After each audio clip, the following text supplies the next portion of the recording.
Hi there, guys. I'm Chris Bowden. And I'm Paul Kidwell. Welcome to the Geek Group. What do we got? We got toys to play with today. Okay, but can you say that again for me? Arduino.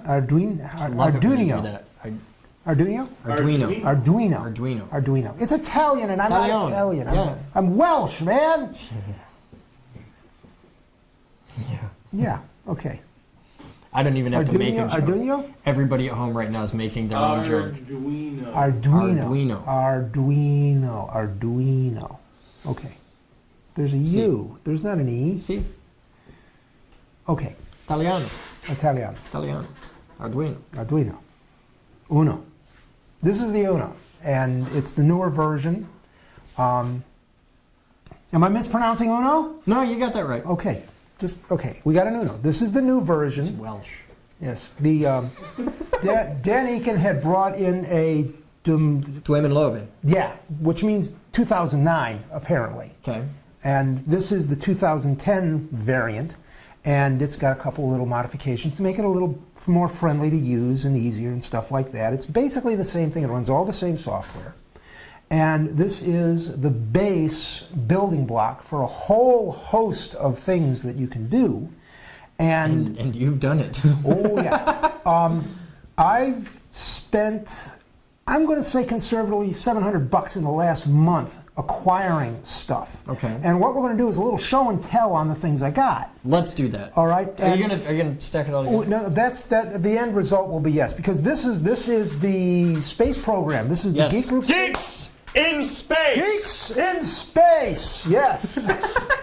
We're doing a space program. We are going to launch a balloon to the stratosphere. It's about time somebody did, because Obama pretty much that one. Yeah. Yeah. Well, we are going to. It's like.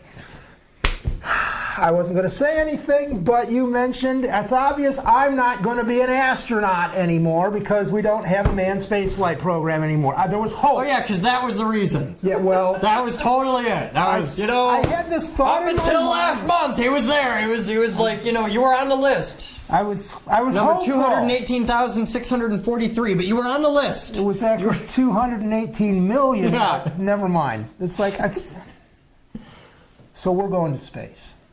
Okay. And the way we're going to do that is we are going to launch a balloon.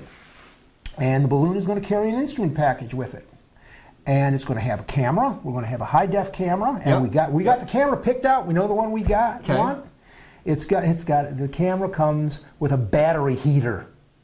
Because temperature's a problem up there. It is a bit chilly. So we got a camera that's designed to work in cold climates. Okay. So we're going to send the camera up, and we're going to have an instrument package. Okay. And it's going to do monitoring and position sensing and all that sort of stuff. And this is what we're going to use as the building block. Okay, so this is the brain. That's the brain. Okay. Now, we'll get to that. We'll get to the space program later. I'm going to get all the pieces out here to show what we got. Okay, so we've got, this is the App Mega chip. Yep. And we've got a USB port. Here, we'll show you. We've got a USB it's a standard, port. What is that, a power B? port? Yeah, it's USB-B. Okay, I got power. We got stuff we can plug in a little bit. And we've got, I'm guessing that's like a reset button. That's the reset button. And a little power mojo and a clock. And yes. What is that? What is what? That shiny thing. I don't know. I'm not certain. 500H. An inductor? 500 Henry inductor? That would possibly, yeah, it's right next to the power circuit. I don't know. I haven't looked into the schematic because I didn't need to. This is the brain here. This is the brain. And then what else do we got? Here, I'll set this over here. No, leave that here. We need that to show. The way this is working, this is called open source hardware. It's like there's stuff available for download for software. Hardware they have available to buy. And I'll show this one first. Oh, that's neat. They call this a proto shield. It's got a little breadboard on the top of it. You can put your components right on the breadboard.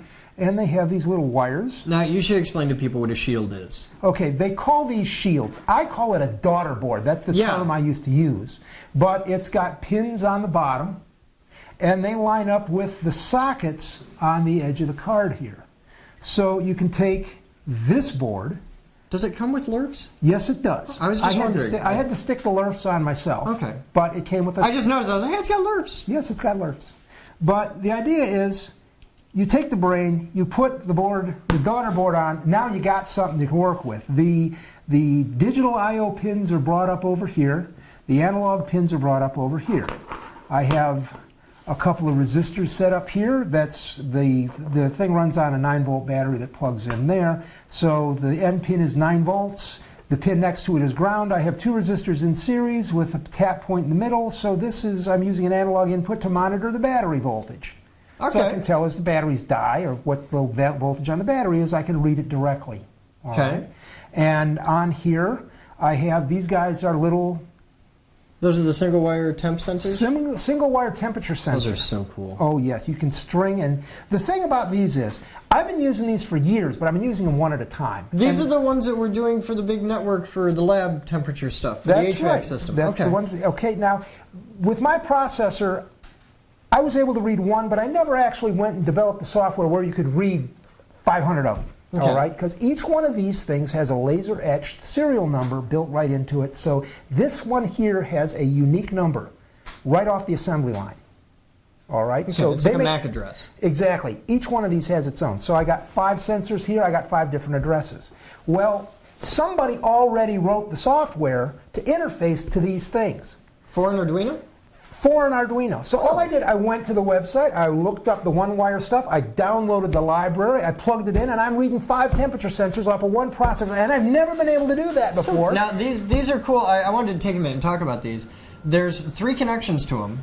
Yeah. Now, There's 2 ways of wiring it. okay. You can wire up. I'm guessing positive, ground, and then data? Correct. That's Okay. one way of wiring it, and you put 5 volts and ground to it, and it works. Okay. The other way they call parasite power, where you tie the power and the ground together, and it will leach power off the data line when the data line is high. It like charges up a little capacitor Tie in there. power and ground together? You tie power. When power is tied to ground, it knows it's in parasite power mode, and it'll take power from the data line. Okay. Okay, and I really wired up. So what this is Here. this is a thermometer, Yes. and it's actually smart. It's got like a little brain in there, and it looks just like a transistor. It really does. It's a It totally looks like a regular TO92 transistor package. But here you can see I only have 2 wires here. I have one that I've shaded black and another one, and it's got like a little 2-pin connector. Okay. I plug this into my board, and this gives me like a 8 feet away remote temperature sensor. When I drove here, I had this thing hanging outside the car door. So I was reading, I had temperature sensors on the inside of the car and temperature sensors on the outside of the car, and I was logging data. You are quite the dork, Mr. I try. It's what I do. I'm going to put your thermometer Okay, make back sure you in. got it oriented. But the idea is that you could have It's called- 10,000 of these. Yes, and it's on called one one wire. wire. It's Yeah. one wire for data and ground. And they're just all wired in parallel down a wire, and Yep. the wire could be forever. And you can have just the one wire, and you send a ping out and say, I want to know what temperature it is for this one, and you just ask its number, and it sends back the temperature data. And this is really cool when you're doing really large scale stuff, like if you want to do a temperature matrix over an entire building we're doing it for the lab for the HVAC system, where you can monitor, you take these and put them in a vertical string of like 5 or 10, like put one every foot on a pole, and then put these poles down a building every 5 feet or whatever. You and can get a map of the temperature you could on the get wall. you could get a real-time 3D map of the temperature gradients Now- and all the levels in there. You don't have to know the address to start with, because the software is already written for the Arduino, where you can put them all on there, and it will find out what the addresses are. It'll determine the addresses. Yeah, and but you give won't a know report. where You won't know it which is. one is Yeah. which. So basically what you need to do is run it once where you just have one plugged in, and it'll read you out the address of the thing, and you just make a note of, sensor number 123 is this 64-bit address. Okay. So you build a data table, spreadsheet. I just something go like around that. with a soldering iron and go, "Psst, that's that one. Okay, cool. Psst, that's that one." That That's works. just me. Anyhow, so that's that's the Proto Shield, and it's for wiring up things real nice and quick to test things It's a out. prototypical breadboard. Yes. And there's solder points on here too. I see. Well, originally it's all solder points. Oh, you put this on I here? put the breadboard. Yeah, Oh. the breadboard. Does it come with it? Some of them sell the breadboard with it. Some of them don't. It's like you can buy it different ways. But Okay. I bought. There's a white one. But I got this was $4, so I bought several of these, yeah. and I bought the blue one Now, because it's pretty. The board it just has a sticky bottom. Yeah, it's double-sided sticky tape to this. That's how it's How put do you on. do the connection? When you plug That's it these through? jumpers from the side here. There's nothing from this Oh, there's breadboard nothing going from the down board here. down. These are wired like Yeah, it's well, like here. a regular breadboard where these are wired in rows. Like Yes, these are connected yes. together. Well, you Okay. see, there's a couple extra rows here. These pins here are 5 volts. Those pins there are ground. So I got my black wires going in to pick up the ground, and I got this pull-up resistor going in to pick up 5 volts right there. Okay. All right, so there's nothing on top here. Pull up resistor. Pull-up resistor, What's yeah. a pull up resistor? It pulls the resistor up in voltage to whatever voltage you're supplying. This is 5 volts, so it's a 5-volt pull-up resistor. And for the record, that's a 4.7K resistor, and that's what provides the parasite power to the sensors. Yeah, I still don't follow you. What's the purpose of the resistor? If you want something over here It's to be at pulling- 5 volts, why not just put a wire across it? Because that's the data line, and sometimes it's going to get pulled down to 0, and it's the 5 volts and 0 that gives you your ones and zeros for your Yeah, data. why do you need the resistor? Because you need something to pull the thing up off of ground. The sensor is just tying the line to ground for a 0 and letting it float for a 1. Okay. So when it floats, it's going to stay at 0 unless something pulls it up. There's a 5-volt power supply over on this side. That's right. If you just had a wire there instead of the resistor, It would just a always straight- be at 5 volts, and the little sensor couldn't pull the thing down to ground, so you'd never get a 0. Okay. I'll teach you this later. This is going to have to be a thing because I'm like, okay. Okay. Well, I believe you, though. we will press I on believe in because you. we Now, what have. are these? Oh, I got another thing to show you that I can talk to that about. Well, what are these? That is a LIN bus interface chip. It's an interface chip okay. to the car's This is for the communication window lines. The product. window, Yeah, okay. where I work, we put out a circuit card that interfaces to the car's serial bus to make a car door think that the whole rest of the car is there. Yeah. Because the way car doors work now, it's not just power and ground and you flip a switch and the windows goes up and down. There's a little computer in there and it gets a signal from the body control module saying it's okay for the switch to actually work right now. And we have a project where we're building circuit cards to pretend to be the body control module and send that signal out. What's this And does? this here, the processor board that I'm using to do that is rather expensive. The processor itself is $80. Well, this guy here is a breadboard compatible version of this guy here. It looked familiar. Yeah, it's the same processor.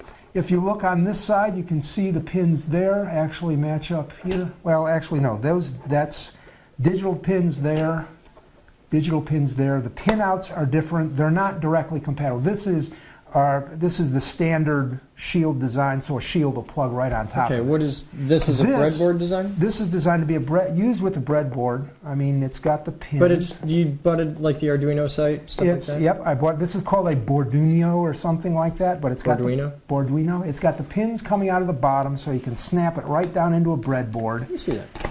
And now you can design something up. Well, I'm going to take one of my little in-bus driver chips and do up the circuit on that breadboard. And do the car Arduino- window thing? One of these processors, the AT Mega or Ed Yeah. Mega, that's $5. So $5 versus $80. And it'll I'm do gonna- everything that your $80 one will do? Yes, it will. It's like I got to write up some software. Not for nothing, but I'm guessing the people making the $80 one are pretty pissed about that. We're the ones making the $80 one. We're going to come down. We're going to come in with a cheaper product that'll do the same job for much less, but we're not dropping the price. This is a good system. It's This is called neat. profit margin. Yeah. But yeah, okay. So there's another version I picked up, and that wasn't much. I mean, It doesn't line up to the same ones on here. no, they're not. Well, that's a 0.3 spread, and that's got a wider spread to it, but it'll There do you the go. job. Okay, so All right, so what's that's- next? That's another one, and it's like. But this has nothing to do with the space program. That's nothing to do with the space program. This is the work project. This is how I'm going to get the work project to pay for the space program. Oh, well, that's a good system. Yes. All right. So anyhow, I got a couple of the driver chips that I'm playing with. So this is basically another version of this. It's the brains. Okay. But let's What get you- this out of the way. I want to talk about the space thing. Okay. Well, we're The space is the cool one. We're pressing on. Okay. So we got the brains. We got the prototype version. I bought a kit from these guys. Okay, is this the kit? And this is the kit. It came with one of the processors with the breadboard. It's on a little piece of plexi. It's very nice. It's got LERFs. Can't go wrong with LERFs. And It's nice and bolted right on there and self-contained. everything. It's got standoffs. Yeah, and it came with a lot of parts. It came with a little motor, and I got like a pressure sensor in there and a bunch of LEDs and some jumper wires. And where did they? There it is. It came with the cutest servo I've ever seen. It's like servos. I'm accustomed to servos that look like that. All right, and there's this little tiny thing, and it came with the kit. It was $85 for the kit, and if you don't want to buy the kit, the website is Oomlaut, OOMLOUT.com, and you can download this book. And for the breadboards, they have sheets that are like little guides. Really nice. That's like, This is like a whole updated version of the old Radio Shack ones we used to get. exactly. This is much Remember the ones with the nicer. springs? Yeah, now watch this. You see, they got these. You cut these out. And you take your little board here like that, and I'm just going to take one Oh, here. wow. You lay that right on top, and you see, you take little jumpers and pin it in place, and then it shows you where to put the parts and where to put the wires, you know, where this wire That's so goes. cool. So it's everything you need to know to wire up. What's this? This one just blinks an LED, and they got another one here. This is circuit number 2, where you plug in like 8 LEDs. So you flash in 8 LEDs, and they got a whole. There's like 10 different ones, and it's all in this little book, and it's available as a PDF download. So you don't even need to buy their kit. You can get one of the Unos yourself from somebody else. You can get your own breadboard and go to town with the book. That is so cool. All right, and That's a great idea. It's so clever. yes, it's like, and They need to with be a the- sponsor. with We the- got to call them With up. the kit, I mean, you get all this stuff. I mean, the wires are convenient because they put little ends on. Yeah, it. I like how they're all terminated and everything. Yes, I mean, it's slick. it really makes life easy. So, okay, next little bit. So we got that. All right. CDS cell? Yes, they have CDS cell in there. They got a pressure. That's there's a CDS cell? That one's a pressure sensor. Oh, okay. Yeah, it's like as you squeeze it, it changes voltage. There's Okay. a CDS cell in there somewhere. Then they got a couple other things. They got a relay. They got a little baggie with more parts. Giant LED of doom. I think that's a blue LED, as a matter of fact. But here's some more parts.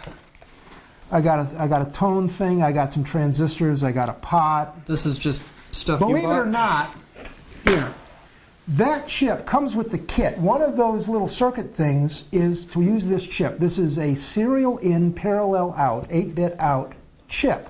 Okay. Does that sound vaguely familiar? Our driver thing. Blinking lights. Yeah. Blinking lights are already done in software for the Uno, the Arduino. Well, we also did blinking lights years ago. Yeah, so, well- I mean, that was before the Arduino was invented. Blinking lights uses the same chip. It's all the same software. All I got to do is wire it into one of these boards. The blinking lights You're, board. just, wire you're it loving the into that. Arduino. It's, Oh, it's yeah. your thing. It's Now, like- that looks like a speaker. That's a little. It's a beeper. Piezo. Yes. And then we've got a couple buttons. Couple of we got buttons. a little relay. A little relay. It all comes with the kit. It's that there came in this baggie. I still don't see the CDS cell anywhere in there. I'm relatively CDS positive. There was one that was supposed to come in with that. I don't know. I don't see it in I there. don't All right, know. what's next? Okay, what's next? I had, for work, I have these displays. I got like a bunch of them. I use them for a bunch of different things. That one's a 2x20. That one's a 40 Now, by... these aren't as cool as the really big, pretty ones that we were doing. We'll with- get there. Okay. And I even have like a huge one. Well, No, we had like... give me time. Okay. This is it's a standard, it's a HD 44780 chip. It's a standard interface chip for LCD displays. They all have the same chip. Okay. Somebody already wrote the software to interface one of these to one of our boards. And you just tell it, I'm You X just- by Y. And You tell it how many characters wide, how high. Right in the documentation, it tells you what pin goes where on the board, and you run the software, and you're displaying out on the display. Cool. Already done. And I've been giving these away to people. It's like Mag Levin's getting one of these. Okay. When's he coming back? I don't know. He was here like For a you, week I'm ago. putting it back behind here. Grab it. He was just here. He came to get magnets. I know. Well, he's got a display waiting for him now. I might okay. ship that to him because he's going to want it. All right, that's for Matt Kit, and that's another one of those. Okay, now we're getting into cool stuff. Another shield. This one's the motor shield. All right. And H-bridge drivers? H-bridge, it's dual H-bridge drivers. It'll do 2 stepper motors. It'll do 2 servos. That's why I got the servos out. It's got that smell to it, Paul. Yeah, they all do. Yeah, but this one's really strong. Did you cook that one? No, not at all. Okay. It might be the flux from the solder you're smelling. Oh. But, I mean... I quit smoking. I got a super nose now. It's your servo, it's like there's the ground. So your servo, it just plugs in like that, and there's software to run a servo. So I plug the board in, I plug the servo in, I run the software. I'm controlling a servo. And you can do 2 servos. And I can do one board. 2 servos off of one board. So we could have a pan tilt control. It'll do stepper motors too. That's what these screw terminals here Will and it here do are. 2 servos and 2 stepper motors, or is it neither or thing? I don't know. Okay. I think it might do both because the And servos. this stepper motor, I notice, has a got a end little travel thing there. Yes, a it little Hall does. effect mojo. No, that's a infrared. Oh, it's infrared. Yeah, because it's got the wiper. Okay. Yep. But I mean, that'll directly interface into this board. I picked this up on a whim. It's like, $15 or something like that for a motor driver that'll drive servos, and I had You start these doing in a stuff drawer. like that, and all of a sudden you've spent $700 without realizing it. You notice that, huh? Oh, I realized what I was doing. It's like this came off. Speaking of spending a ton of money, where's the damn laser? It should be here. We need to check to see when it's going to be Hey, delivered. Wicked Lasers! You suck! October 24th was the promised ship date, and here it is, November And when did we order 20th. it? When did we order it? July? Yeah, July. Yeah. We're still waiting. Yeah, we got a blue laser coming. Yeah. We got one. We got one of the super duper 1 lasers. We're watt. still waiting on that. Not milliwatts, 1 watt. Yeah, but it's vaporware. Yeah, at the moment. All right, what's Okay, next? motor drive. Okay, let's see. This isn't much of a shield as far as software is concerned because it's not tied into. It's got anything. another USB connector. That's used for power. This is basically this chip right here is a lithium-ion charger, battery charger monitor. Okay. So you put a battery on here? Yeah, this, you mount a battery or connect a battery, and this thing allows you to safely charge a lithium-ion battery mounting holes. These are for like you put zip ties through them or something? I believe so, yeah. Okay. But the idea is, I just picked this up. It was the cheapest of the shields that I got, and the whole purpose was just to have something to play around with a lithium-ion battery. Battery connects here? Battery connects there, and there's provision for Solder points. putting more batteries or however, different connectors and whatnot. What's its limitation? I haven't played around with this, so I don't know. I believe it's for one 3.8 volt or 3.6 volt lithium-ion So you can't cell. use this as a primary controller for battery? No, that's not the concept here, but it's just a little controller chip. And I bought it for more experimentation purposes because the balloon project is going to need batteries, and we might want to recharge them. We might be using lithium-ion, and I was... How would we recharge them? Solar? No, they wouldn't be charged in flight. Oh, okay. It's like this the is thing before comes we leave. Exactly. Okay. Basically, you're going to feed power into the thing right up until the time you disconnect, because we're going to have like an umbilical going in. So we're talking to the processor, and Okay. before flight, just you disconnect and let it go. And Stupid question, but why would you it's- need the separate USB for power when you've got because this US 3 different kinds of power here already? This goes into there. This goes into the chip. The Okay. chip has 2 outputs. One goes to the battery, one goes to the rest of the electronics. Okay. So the electronics is being powered by the external power, So this trumps the other USB. more or less, yes. Okay. Because this will charge the battery, and then when this gets disconnected, it'll draw power from the battery. Okay, I just figured it This was is- all like one big bus. Okay, So- well, yes it is. That's why this is in here, because this is external to that bus. Okay, All right? So, what's next? what's next? Okay, there's the lithium ion. All right, again, I was picking things up. This here, Ethernet? Ethernet connection. You can basically set your processor up to be a web server. So you could like gather data from your temperature sensors and have a web page set up where you could browse to this thing and get your temperatures out.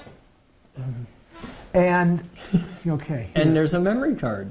you have a micro SD card right there. How big is that? This one, this is a little one. This is a 2 gig. Okay. Now, I had an issue where all the libraries that I was finding as the examples were for FAT16 formatted cards.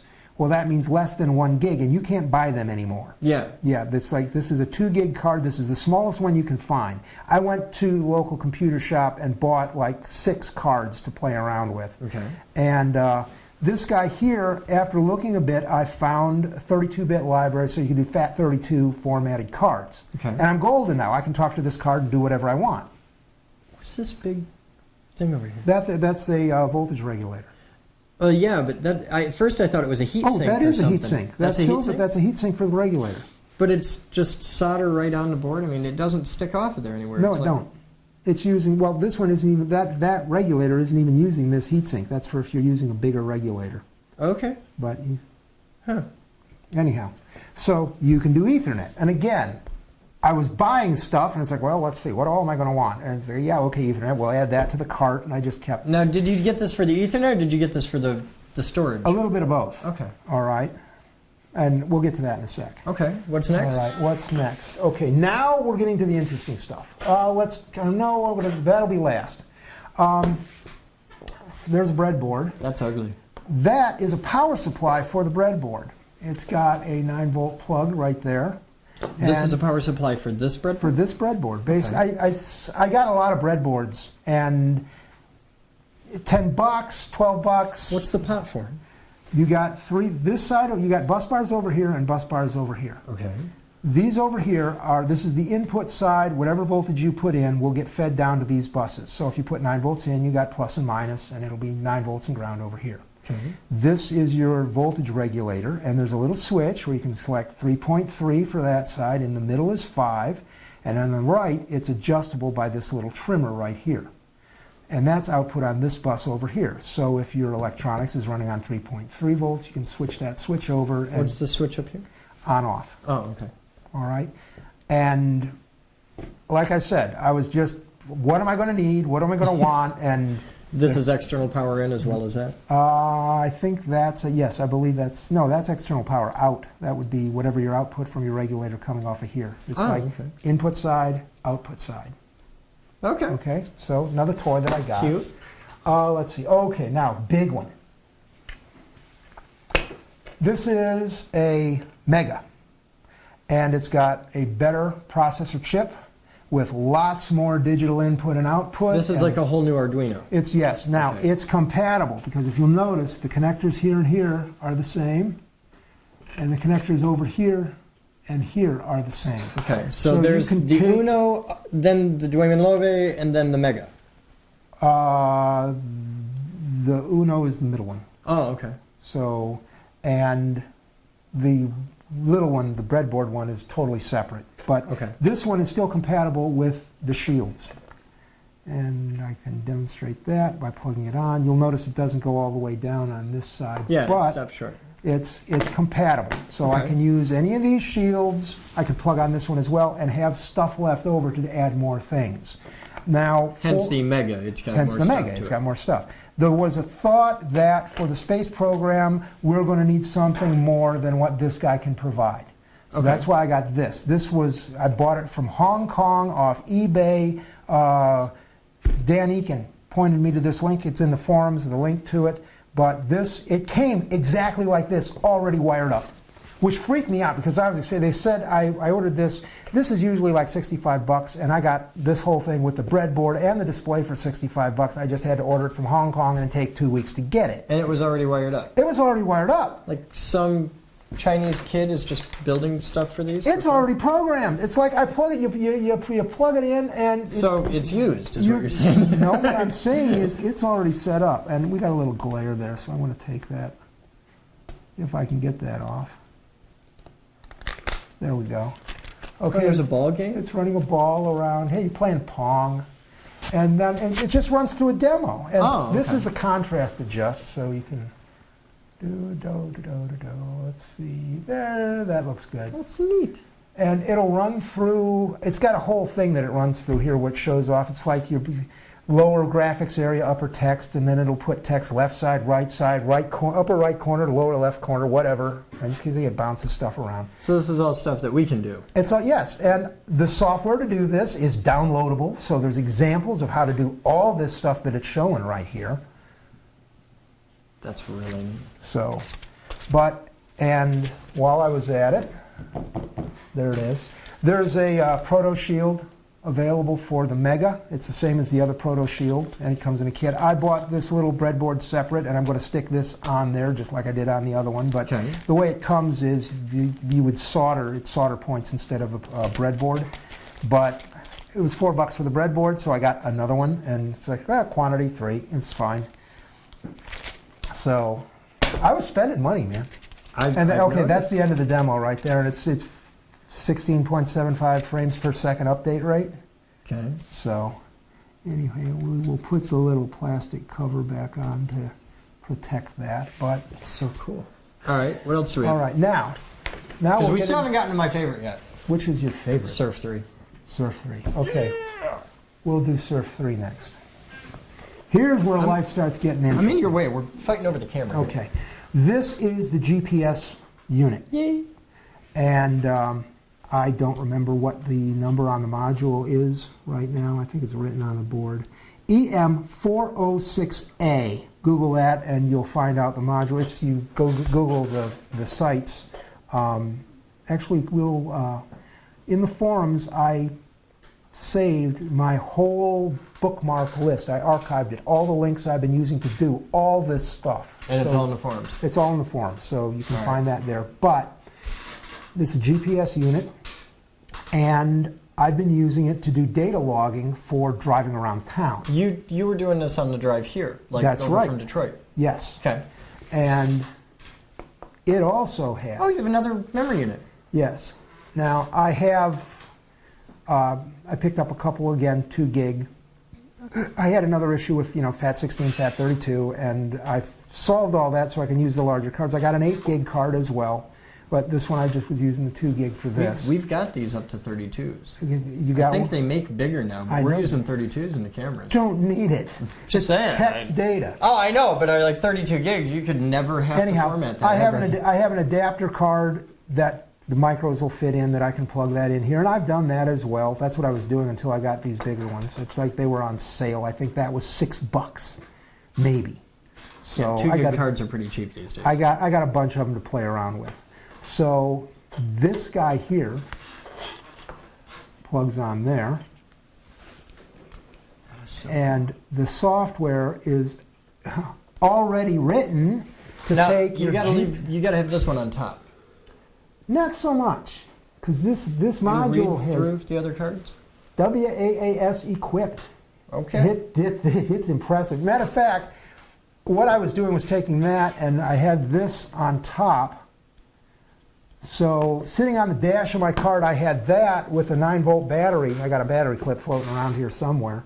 But 9-volt battery, and have that on the dash, and have this guy run out the window, and I'm driving to Grand Rapids and logging data. And I've been playing around with the software because for the space program we're going to want this to last a while, so we don't need every second updates. Okay. So I redid the software a little bit, so the GPS module, you tell it how often you want it to send you data, and I told it to send me data every 15 seconds. Which is plenty. Which is plenty. And the way the software I'm using right now is in the forums as well. People really need to get on the forums, join, and you can download all this stuff that I've been doing. And it's logging the GPS location, which is longitude and latitude. And does it do elevation as well? The original software that I downloaded didn't. I had to play around with it and make modifications. There's different sentences you get from the GPS module, and you have to turn on the one you want. Okay. The one that they were using was the RCM, which is the recommended minimum statistics or something like that. I don't remember what, the last letter doesn't match the acronym they're using, but the minimum data has course, speed, longitude, latitude, and that's about it. The signal strength sort of stuff. There's another one which is the GGA, which is the full fixed data, which has longitude, latitude, altitude, time. The RCM has the date, which we're going to want because when you get your data files, we're going to have a bunch of data files, and it's handy that the data has the day that you're on, not just the time. The GGA doesn't have the date. So what I'm doing is I'm reading both data sentences and picking out what I want, and putting that into a CVS file. Somebody wrote a program that puts it into a CVS file, so I'm taking theirs and modifying it. The problem I ran into in the guy's software was his input buffer is only 75 characters and the GGA sentence is like 83. So I was overwriting the buffer and it was failing and I'm dying and I'm sitting there for a day trying to figure, because it's uncommented software. It's people who are, when you're writing your software, put comments in, so when I come along and need to fix your mistakes, I can at least see what's going on. But we were overrunning the buffer, and there was no indication of, there was a little character popping up, and there was no indication of what that character meant until I went digging through the software, and way down at the bottom it had this thing where if your pointer exceeded the size of the buffer, it would dump this character out and zero everything out. It's like, okay, that's handling a buffer overrun. Okay. So I made the buffer 100 characters and the problem went away. Cool. Quick, easy fix, but I had to find the sucker. And anyhow, that took a day. That took, yeah, just because it's uncommented. Such is the nature of exploring space. Yes, it is. Well, now, we're going to get, give me a second. Let's see. So I'm taking the 2 data sentences, building up a CVS, comma separated, so I can go straight into Excel, so we can play with the data. Okay. It's set up. You have 5 analog inputs over here.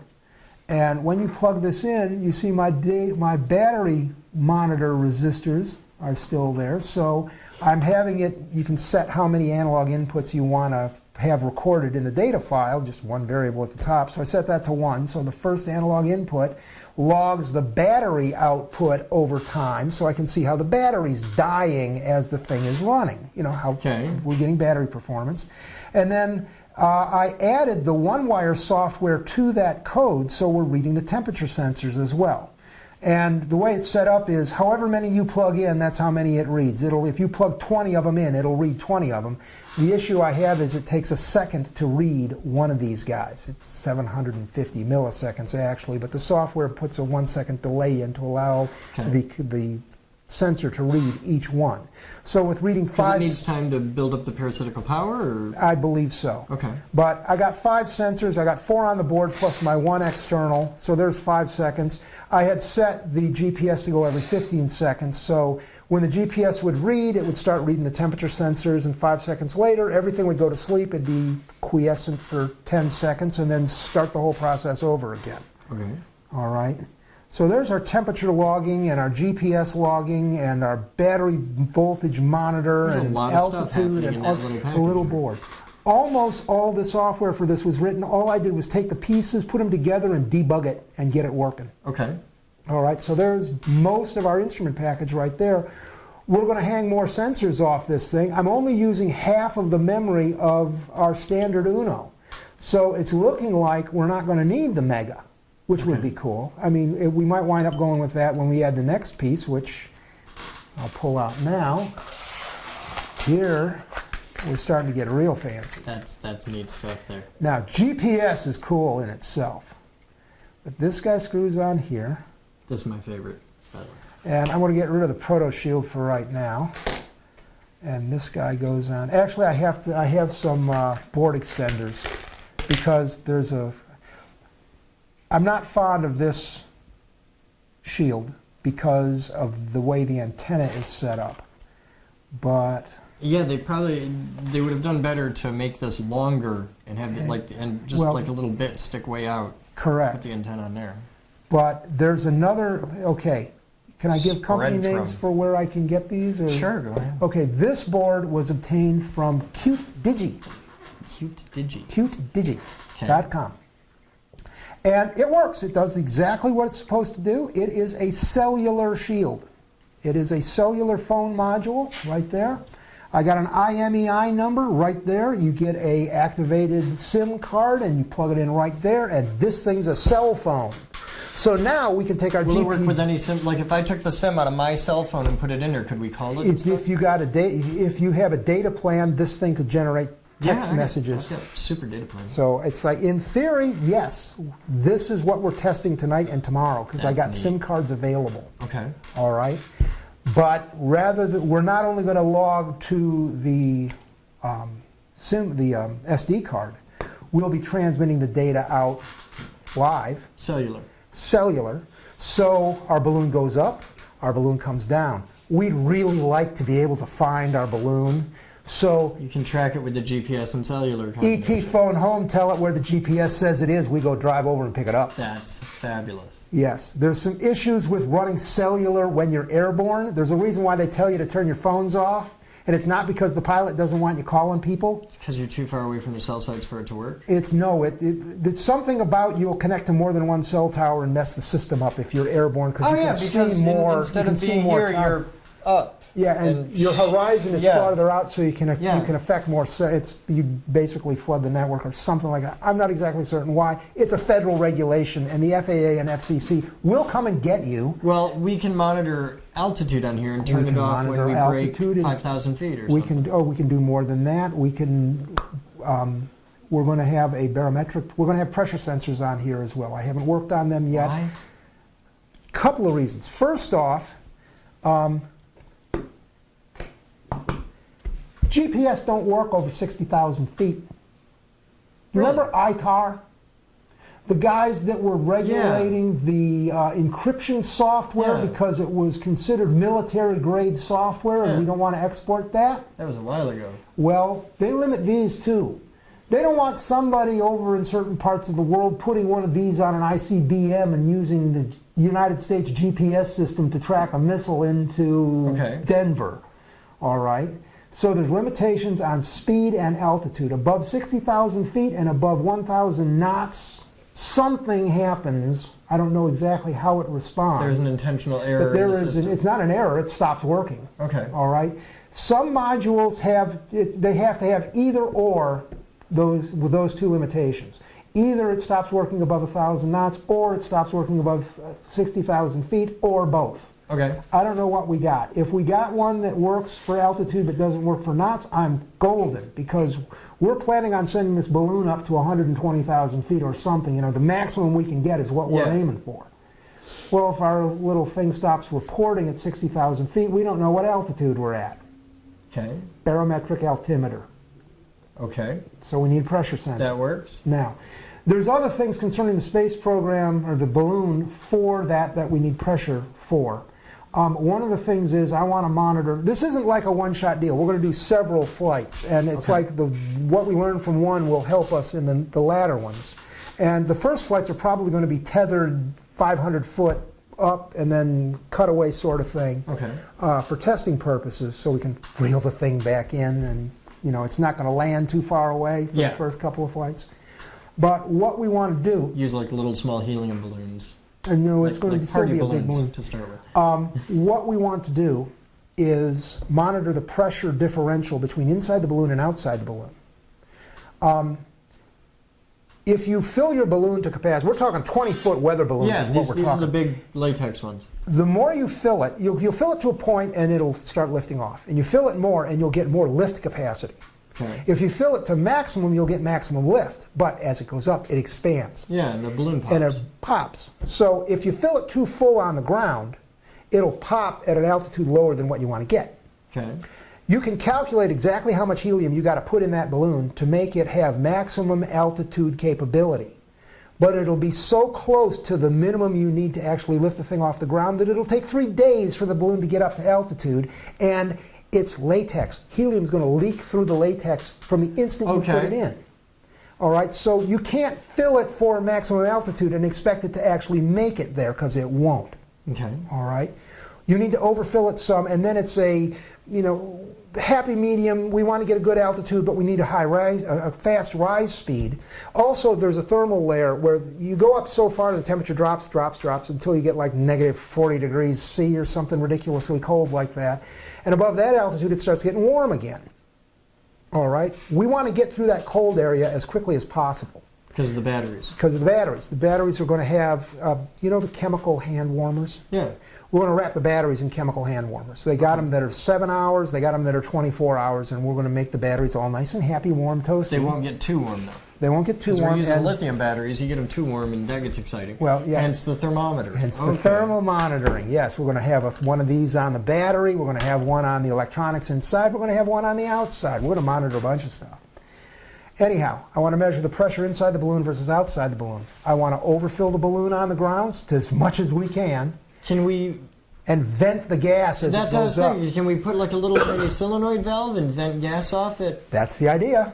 Okay. We get maximum rise time, and after it gets through the cold area, then it starts getting expanded where, at some point the pressure in the balloon is what's going to pop it. Yeah. So if we're monitoring the pressure, we can tell how the pressure is ramping up. That's really cool. And at some point, the pressure differential between inside and outside will start ramping up, and that's when it's going to be close to popping. We start dumping gas right then. Okay. So the lift capacity will go down as it approaches maximum altitude, but it's like it'll get up quickly. It'll get up quickly, and you'll asymptotically approach your maximum altitude, sort of thing. You used the nickel word. I used the nickel word, yes. Right. Mathematics. So that covers the space program. Pretty much. We got our cellular to report back. We got our GPS to report location. We're going to have barometric altimeters to make sure we get good data on what our altitude is. A lot of weight here. I mean, we've got a camera on top of all this. And a camera. We've picked a camera that we want to use. That's in the forums too. Okay. And we're shooting for, the maximum you can legally do for a weather balloon is 4 pounds worth of payload. Okay. And they have all kinds of restrictions on it. It's got to be able to be sucked into a jet engine and come out the other side and not kill the engine. The probability of this getting sucked into a jet engine is vanishingly small. Billions to one. But they want to make sure you don't take out a 747. And we don't. We don't want to do that. But so there's like limitations. Like the string you use is maximum 50-pound test line, which is kind of low really, but that's what their limitation is. So we're going to follow the regulations. There's a link to the regulations in the forums. You can read up and find out what we got to do. It's all in there. We've been doing this for a while. This is well thought out. Okay, but this is the space program project, yes, video 1. Video 1. Basic overview. Yes, and this is it right here. This, if I can plug it in. I'll put the battery monitor on. There's the battery monitor. Okay, there's that. The only thing missing right now is the temperature sensors and the SIM card and the barometric sensors, and that's the space program. That's right there. That's right. We got a battery pack. Where's the battery pack? There's the battery pack. Right now, 6 AAAs is what we're going to use. Let's see, you put them in there. We get some double A's, Paul. Oh, double A's. You're right. I'm sorry. But 6 AA lithium-ion batteries. And then we're off to space. And then once it's all done, we take and shave off every single thing that doesn't need to be there and desolder things. With 2 pounds worth of cargo capacity, I don't think weight's going to be that big an issue. Wow. With other guys that have done it, it's been the sort of thing where they look at how much weight they got. It's like, okay, what more can we throw into this thing? One guy, there's got this thing called a spot locator, which the campers use for when they're out in the middle of the Rockies or something like that. And it's got like a 911 panic button, and people from home can call up the thing or on the internet and get a location so they know where the kids are out camping in the middle of nowhere. Well, one guy put one on his balloon. He had space left over. He had weight capacity, so he just took one and threw it in there. He ran into some trouble where it went up and the pressure leaked out. And then when it came back down again, it came down a lot faster than it went up, so the pressure squeezed all the buttons in. So we'll be cracking the case so the pressure will equalize. Yeah. All right. So that pretty much covers everything there is on the space program. Yes, it does. Okay. Well, thank you for bringing all the toys and for spending a fortune of your personal money on this. Has been totally funded by you. Yeah. Oh, yes. Okay, and we're at like nearly a grand. Well. Visa. Visa? Yeah. Okay. I hit the credit card. Okay. It's like I'll be paying for this until March, but yeah, I. It's okay. We appreciate the donation. We're going into debt for science. Damn it! It's space, man. Yes, cool. I'm not going to make it there myself. So I'm going to do something. I'm Chris Bowden with the Geek Group. And I'm Paul Kidwell. You guys have fun. We'll see you next time. This is so neat. This is my favorite. I love this one.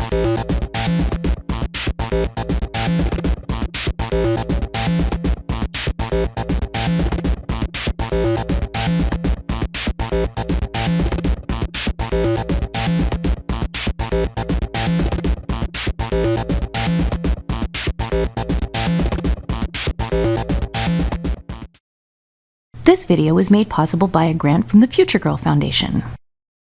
This video was made possible by thousands of private donations from members and viewers like you. please visit thegeekgroup.org for more information on how you can donate and become a part of our dreams of Avalon.